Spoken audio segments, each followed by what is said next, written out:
سلام سلام كل خاتكم سمعتي نايز مدب زي تخاتلتي كاب እግዚአብሔር አቦናን ካብ ኢየሱስ ክርስቶስ መድኃኒናን ሰላም ንዓኻትኩም ይኹን እዚ ሒዝናዮ ዘለና ትምህርቲ ናብ ክርስትና ዝኣተወ ስሕተት ትምህርታትን እምነታትን ብዝምልከት ቀጻሊ ንመሃሮ ዘለና ሻውዓይ ክፋል ሕጂ ከቀርብ ስምዑ ጎይታና ኢየሱስ ክርስቶስ ዘይ መሃሮ ሐዋርያት እቶም ንክርስትና እምነት ዘበገሱ ንሱ ዝለኣኹም ዘይሰረትዎ ድሕሪ ሐዋርያት ናብ ክርስትና እምነት ዝኣተወ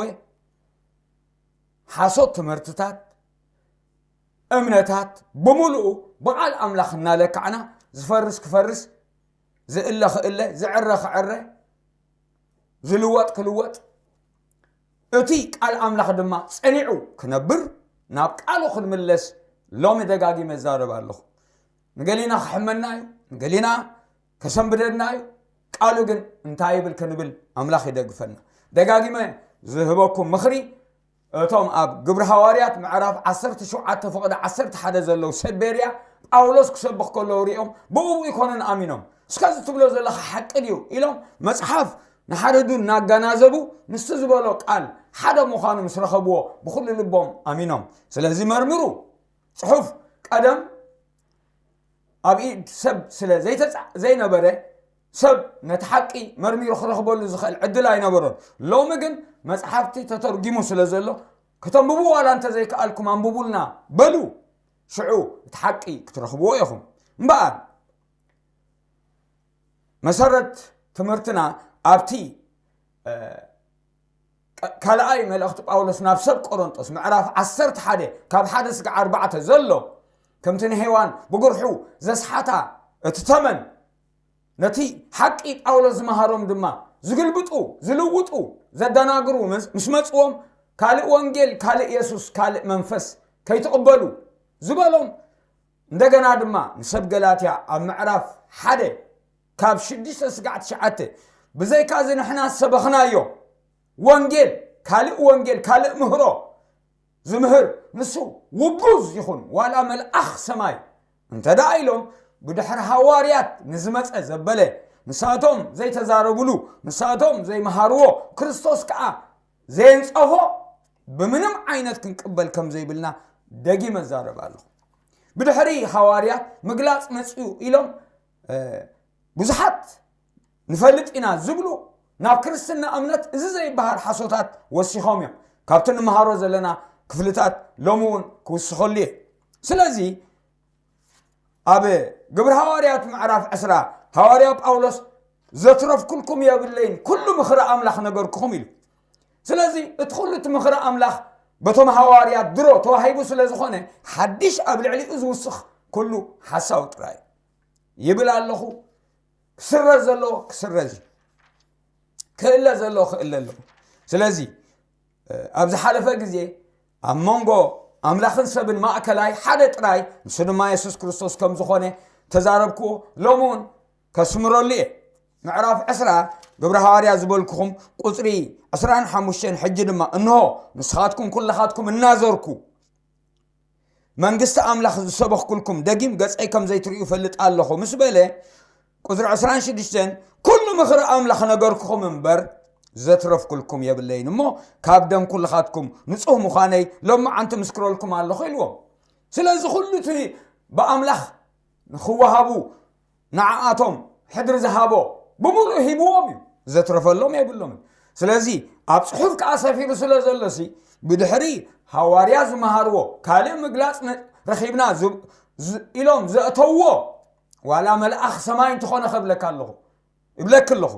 ምክንያቱ ድሕሪ ክርስቶስን ድሕሪ ሐዋርያትን ካልእ ተጻሕፈ ኣዋልድ መጽሓፍቲ ድዩ ትሩፋት መጽሓፍቲ ትሩፍ ይብለክ ኣለኹ ትሩፍ ይብለክ ኣለኹ እቲ ካልእ ተወሲኹ ዘሎ ካብቲ ኣብ መጽሓፍ ቅዱስ ሐዋርያት ዘይተዛረብሉ ክርስቶስ ከዓ ዘይሰበኾ ስለ ዝኾነ በዚ ምኽንያት እዚ ኢና ንቃወሞ ዘለና እዚ ወድሓንኩም እዚ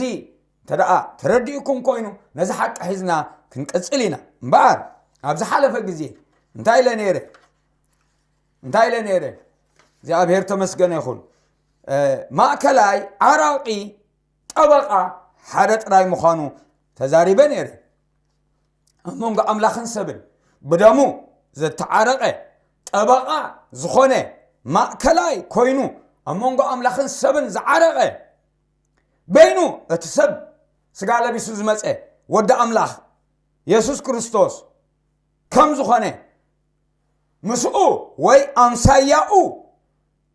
بماريام ديو بزموت قدسان ديو متكا عبي سحتتي نهزبنا كريستوس كابزبل كالي كتصوع زحيشو كريستوس انتبلكا كم نحاده كنشا ويدما كم نحاده حصوت زمهر كسع كوين زرد اونت هزبي زدون قرو زي سحتت زي دقيمه يا ابل الله جيجا يبلا الله سلازي بزي كا يسوس كريستوس كالا عراق خمزي اللي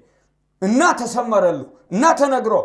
نزي حق زي سرزي وين الرسول الله بقى زي النبلو زلنا أبزي صحف زي زرعنا أيو نا مريم كنت اللي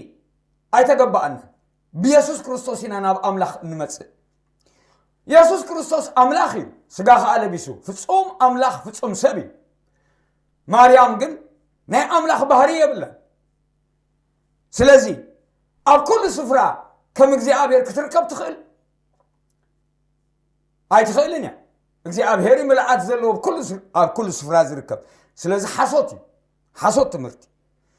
ብሓን ንሓደ ሚልዮን ሰባት ናብኣ ክጽልዩ ከለውስ ከም ሓደ እግዚአብሔር ኮይና ክሰምዖም ትኽእል إلكا محسابسي كابز خفع سحتات انتهالو مريم دا أملاخ أي كونتن نابز موتو قدسان متسلايك تفوتو ديهم نموتات هاي تتأيق إذ بالمسحف قدس هذا سب مسموته بدحريو كتيقو يبلك نزموته زتأيق نسو رقوم يخوني إذ بالمسحف قدس سلازي مويتو تسأي نزل عالم كأهياو كوي نزنبر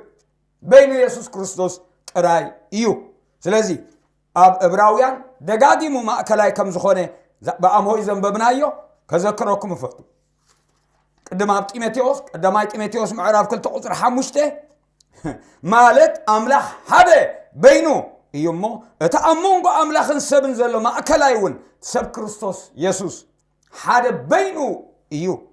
بجاز حلفه بجزيو زخون مسكر نسو أبكن دخلو خون يلو نفسه بجاز هذا بينو نسي ما نحن أكو بماريام أبيلنا دحارنا بكريستوس دحارنا بأملاخ كموز بلي لنا مسحف قدس أنا من قدن حق إن هوتني بزي بأي حدا كان ناب أبوز مسئل لنيل أمونغا أملاخ سبين كوينو بدمو زعارق أن نسير ما أكلاي نابله سلازي أبزو ما أكلاي لله أب إبراويان معرف شوعات قصر عسران حمشتن ما أكلاي لله أب معرف تشعات قصر عسرت حمشتن ما أكلاي لله بزم خنيازي إيو كابتي أب قداماي كيدان مالت أبولي كيدان قداماي كيدان يبهال قدم بحار يسوع كريستوس دما بحدش كيدان حدش هو كابتي أب قداماي كيدان تجبر أبسا أبولي كيدان زنبور سباز جبرو أبسا نمدحان زخون موت مسكونة يسوع كريستوس نتهم إرمي حجون زحلفو أبولي كيدان نزنبورو ما تسفع ناتتقبيو زموتو نعاتهم كي ترى خمس زموتة إذا مسكر زلو أبتقدماي كيدان تجبر أبسا نمدحان زخون موت مسكونة أتم تصوعات نتا تسفانا يزل ألم رستم انت خرخبيلو نسو مأكلاي حدش كيدان زخونة أكلاي حدش كيدان كوينو تاجعي معرف قصر عسرت حمشته ندقنا قصر عسران حمشته نون كريستوس حجي أكرم أملاخ كرائلنا نابتا سماي أتوانبر أبتي مثل حقي أبتا بإيد التقبرة مقدسة يكون أنزا أتويلو معرف عسرت كلتون ما أكلاي لله زي أبهر تمسجن يخون أبزيد ما أقطري عسران أربعة ناب يسوس ما أكلاي حدش كدانن ناب تخابدم أبيل زحشة ززارب من أقدم أبكر ما أملاخ زقرب لنا هي أو دم نزل ألم زي قارس حدش كل ساعة كوينو زنبر مسواتي كريستوس بو إنا إن دحن بار ناب زموتو كنتسألي ناب فطور كنتسألي أي تتصوعنا دقيمة دقاقيمة بلا الله إذا ناي كنيشة تمرتي كونه ناي كالي تمرتي كونه ناي كريستوس ناي هواريات تمرتي سمع إذن زلات تسمع بار إذي نموتات هاي تتأيق زبل كريينا إذا نموتات هاي تتأيق زبل أبزي لواويان معراف أسرا كاب أسران فقد أسران شو عتن أبزي داقم عصر شمونتي فقد عصر تخص عصر سلسة زل خريينا زي لواويان عسران شو عتن انتايب نموتات كنت ايق كم زي بلنا حدث مسموته بدحريو ايت ايقو لو مجن بشموت قولت تقبركا موت عمرات تراري ايخان نابلو سحتت من يقبر الله دحر بشموت غير كايو تتنقق بلك الله تتنقق بلك الله ازي ابزي لواويان زبلو زلخو نفسه وكف يستوعلو معراف عسرا أبزي لواويان حارنا بزي داقم عصر شمونته تمليسي بحلفي لخريئي زي لواويان معراف عسرا فقد عسران شو عتن انتاي لله مشي እግዚአብሔር ተዛሪብዎ እንደቅ እስራኤል ተዛርበውን ቃላትዩ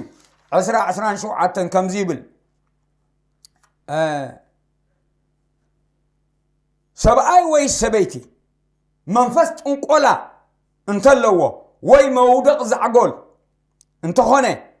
موت يموت بدار بأمن يقتلوه دمهم قبل اليوم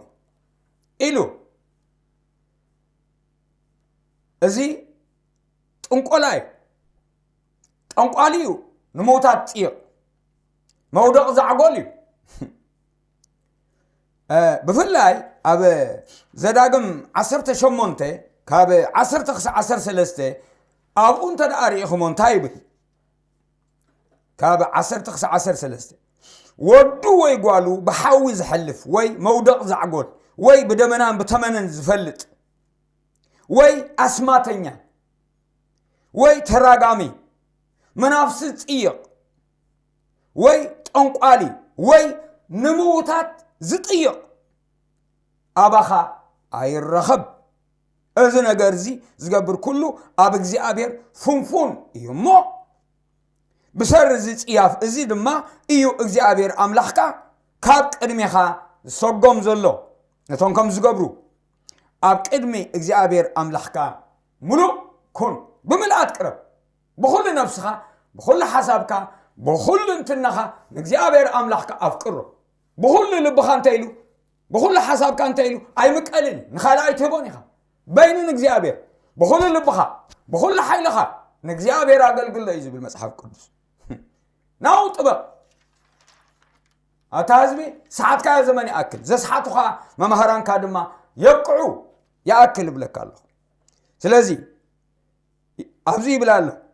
قطري معرف عصر سلسته تمليسنا قطري ربعته دد حرق زيابير أملحكم صعبو نعود ما فرهو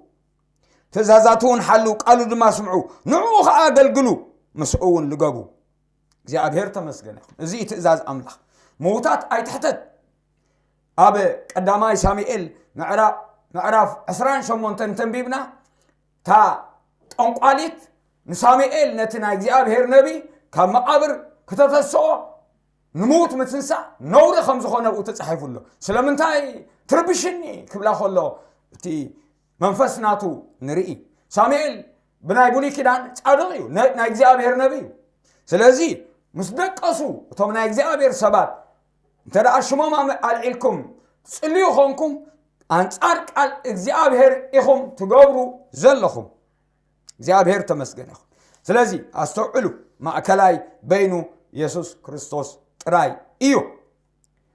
ኣብ ግብረ ሐዋርያት ምዕራፍ 4 በምዕራፍ 2 قصري 40 كلتن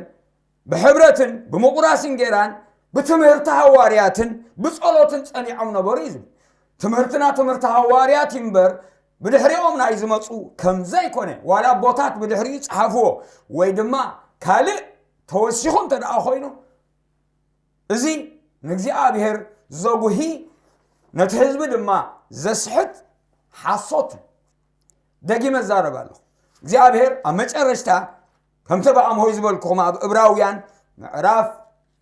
1 ቁፅሪ 1 እንታይ ይብል ኣሎ ቀደም ነቦታትና ብዙሕ ሰዓን ብብዙሕ መንገድን ተዛሪብዎም ነይሩ ሕጂ ግና ኣብ ዘንዳሕረት መዓልታት ግና ንዓና በቲ ወራስ ኩሉ ዝገበሮ ብኡውን ዓለም ዝፈጠሮ ወዱ ገይሩ ተዛረበና ወዱ ተዛረቡ ሐዋርያት ዘጽንዕዎ ኣብ ምዕራፍ 1 ብኡ በቲ ዓለም ዝፈጠሮ ወዱ ገይሩ ተዛረበና ኢሉ ምዕራፍ 2 ድማ በቶም እሙናት ኣገልገልቱ እንታይ ኢሉ ንሱ ከዓ ብጎይታ ክንገር ዝጀመረ ኢሉ ካብቶም ዝሰምዕዎ ከዓ ኣባና ጸንዐ ንመን ሰምዕዎ ንዑ ንጎይታ ሰምዕዎ ከዓ ኣባና ጸንዐ ንሕና ክንዲ ዝኣክል ምድሓን ዕሽሽካ ብንብል ከመይ ጌርና ክንመልቆ ይከኣለና ኢሉ እምበር ኣሕዋተይ ኣስተውዒልኩሞ ክትኮኑ ተስፋ ይገብር ካልእ ዓራቂ የለ ካልእ ጠበቃ የለ ካልእ ኣማላዲ የለን እምበር ኣምላኽ ጥራይ ኣብ ኩሉ ዝርከብ ኣምላኽ ጥራይ ኩሉ ዝፈልጥ ማርያም ኮነት ዝሞቱ ቅዱሳን ኮኑ ኣብ ኩሉ ኣይርከቡን እዮም ኩሉ ከዓ ኣይፈልጡን እዮም ፍጡር ኩሉ ክፈልጥ ኣይክእልን እግዚአብሔር ግና ኣብ ኩሉ ይርከብ ኩሉ ይፈልጥ ኩሉ ከዓ ይኽእል እግዚአብሔር ተመስገነ ይኹን ስለዚ ከም ፍቃዱ ጌርና ሓደ ነገር እንተለመናዮ ይሰምዓና እዩ ቀዳማይ ዮሐንስ 5 ምዕራፍ ካብ 14 ክሳብ 15 ቃለይ ኣባኻትኩም እንተሓደረ ኣባይ ድማ እንተጸናዕኩም ትደልይዎ ዘበለ ትልምኑ እሞ ይኾነልኩም ወንጌል ዮሐንስ ምዕራፍ 15 ፍቅዲ 7 ኣባይ እንተጸናዕኩም ቃለይ እውን ኣባኻትኩም እንተሓደረ ትደልይዎ ዘበለ ትልምኑ እሞ ይኾነልኩም ኢልና ጎይታ ወፃ ካብዚ ኣይተማሃርናን ኣይሰማዓናን ከዓ እንደገና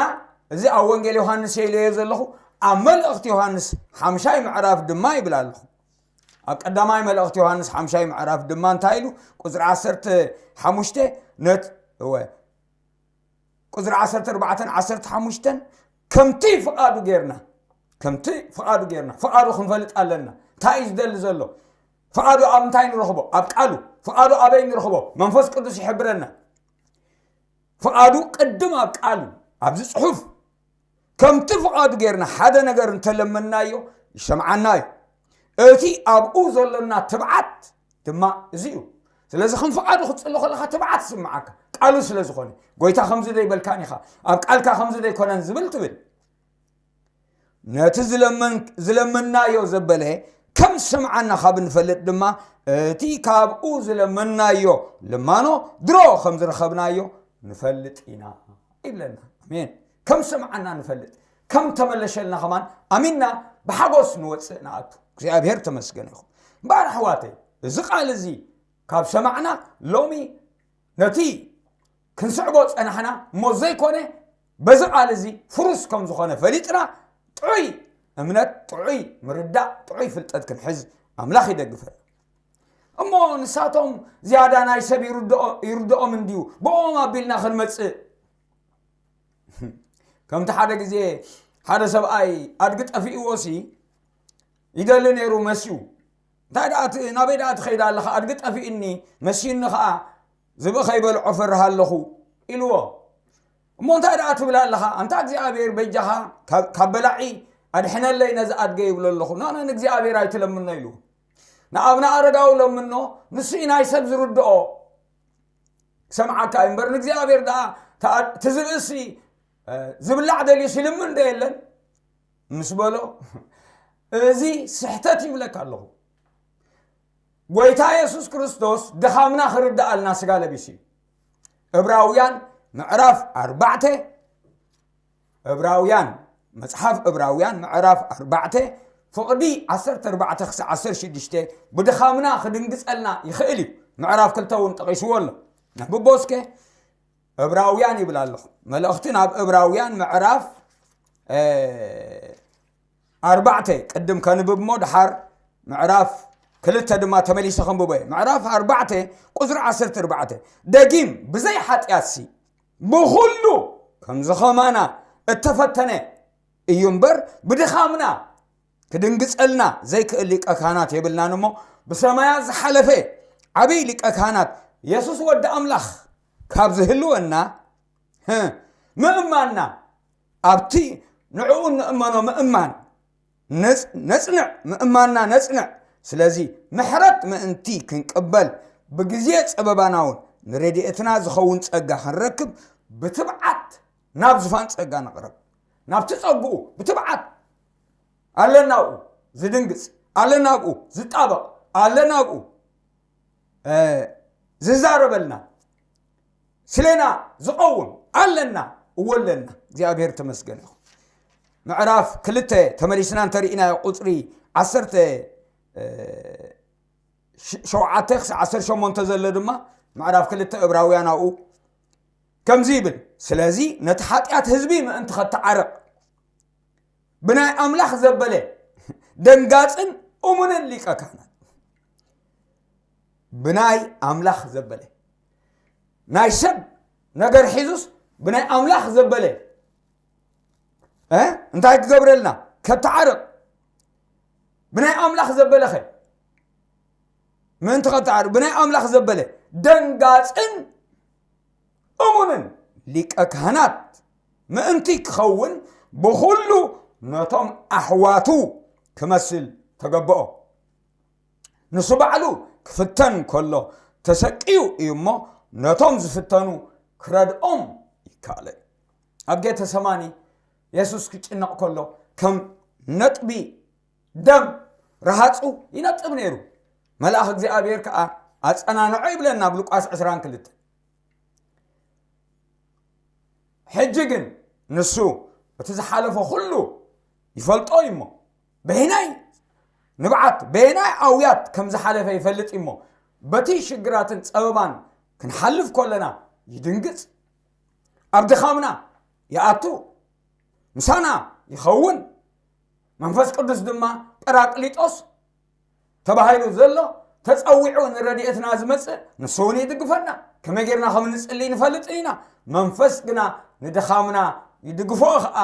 ይብል ኣብ ሮሜ 8:26-27 ስለዚ ክርስቶስ ይድንግጸልና መንፈስ ቅዱስ አውስጥና ኾይኑ ከመይ ክንጽሊ ከም ዝግባአና ይድግፈና በዚ ሁሉ ተደጊፍና ኣብ ቀድሚ እግዚአብሔር ደው ክንብል እዚ ሁሉ ካብ እግዚአብሔር ተቀቢልና ኣለና حوس كنبلو አይተነግረና ካለ ከንሐውስ አይተጸዋዕናን እግዚአብሔር ዝተመስገነ ይኹን እምበር ደጋጊመ ዘስምረሉ ዘለኹ ንስዩ እግዚአብሔር ይመስገን እምበር ኣሕዋተይ እዚ ብዘይ ካብ ኣዲኡ ናብ ክርስቶስ ዝመጽእ የለን ኢሉ ዘተኣታተወ ትምህርቲ ሓደ ልዮ ዝበሃል ጳጳስ كم زخونه تاريخ ينقرنا ازيس حتى زي دحراي بزمصو زتاتاتوي مخانو حبر يفوتو تفطريهم كاب 500 وي 400 وي 500 عمت كسع شحن 500 دارغان شح عمت اب صلمات اب زنبرتلو بيت كريستيان مصحف قدس دما اب يسب اب زينبرلو اتي حق قال بتخكل سان مفلاطهم بزحات يوم بقدسان دو بزموت دو بقدس مريم دو انابلو نتناي كريستوس سفرا كمستكو تاريخ بيت كريستيان يمسكري سلازي ازي دحراي زاتوي فلطت دحراي زاتوي مهرو دحراي زاتوي جيجا كم زخونه كحبركم يفتو تفطريكم نا مريم صلاي ماس عمته مهرت كم جمره برابعي كفل زمن هواريات مس حالفوس دحري 400 عمت ابيليو جميرو እግዚአብሔር ነዚህ ፍልጠዚ ክትፈልጡ አእምሮ ይሃብኩም ብዙሕ ካልእ ንዑ ዝመስል ስሕተታትን ተገይሩ ብኡ ምኽንያት ድማ ስእልታትና ተገብረ ምስልታትና ተገብረ ድማ ብዘካቲ ናብ ዝሞቱ ቅዱሳንን ናብ ማርያምን ምጽላይ ካልእ ብኡ መልክዕ ድማ ስእልታትን ምስልታትን ተገብረ ካብ እግዚአብሔር ዘሸፍት ክንደይ ተገይሩ እግዚአብሔር አይረአን መንፈስ ነቲ መንፈስ ዝኾነ አምላኽ ክትስእሎ ቅርጾ ክትቀርጾ ወይ መልክዕ ሰብ ክትገብረሉ አይተጸዋዕካን አይተጸዋዕክን አምላኽ መንፈስ ይብላ ኣለኹ ንመንፈስ በመንፈስ ተገልግሎ እዚ ወድሓንኩም እግዚአብሔር ተመስገን ይኹን ሞዝ ፍልጠት ዝኻብ ሃለወና ናብ መን ክንጽሊ ከም ዝግባአና ድሮ ተዛሪበኩም ኣለኹ ኣብ ግብረ ሐዋርያት ክጽልዩ ከለው በአምሆይ እውን ነጊረኩም ኣብ ግብረ ሐዋርያት ክጽልዩ ከለው ናብ ኢየሱስ ክርስቶስ እዮም ጸልዮም ሐዋርያት እዮም መለክዕና እሞ ጸለይዎ ጸሎት ኣብ ተፈላለየ ስፍራታት ምዕራፍ 4 ቅድም ክርኢና ከመይሎም ከም ጸለዩ ሎሚ እውን ንሕና ናቶም ኣሰር ሒዝና እቲ ክገብርዎ ጸንሑ ንግበር ቁዝራ 23 4 ምዕራፍ مستفتح دما تأثيرهم نيرهم نفسهم كيدهم ሊቃውንት ካህናትን ዓበይትን ዝበልዎም ኩሉ ተዛረብዎም እዚ ምስምዑ በሓንሳ ሓቢሮም ድምጾም ናብ አምላኽ አልዒሎም በሉ ወ ሰማይን ምድርን ባሕርን አባታትን ዘሎ ኩሉ ዝገበርካ ጎይታ ከምቲ በመንፈስ ቅዱስ በአፍ አቦና ዳዊት ባሪኻ ስለምንታይ አሕዛብ ሓረቁ ህዝብታት ከም ተሓሰቡ ነገስታት ምድሪ ተላዕሉ ተመኳንንት ድማ ንእግዚአብሔርን መስዩን ክጻረሩ በሓደ ተኣከቡ ዝበልካዮ እቲ ጽሕፈትካ ክፍጸም ከምዚ ይገብሩለው ኢሎም ብስምቱ ቅዱስ ወድኻ ኢየሱስ ድማ ትምህርትን ተአምራትን ክኸውን ኢትካ ዘርግሕ ኢሎም ጸልዮም መልስ ከአርኺቦም እግዚአብሔር ይመስገን ሐዋርያ ጳውሎስ እውን ንሰብ ኤፌሶን ንሰብ ፊልጵ ንሰብ ቆሎሴ ክጽልየሎም ከሎ ናብ እግዚአብሔር በኢየሱስ ክርስቶስ ይጽልየሎም ነይሩ በቃል ኮነ በግብር ትገብሮ ዘበለ በስም ኢየሱስ ክርስቶስ ግበርዎ ብኡ ኻን እግዚአብሔር አቦ አመስግንዎ ዝወድሓንኩም አሜን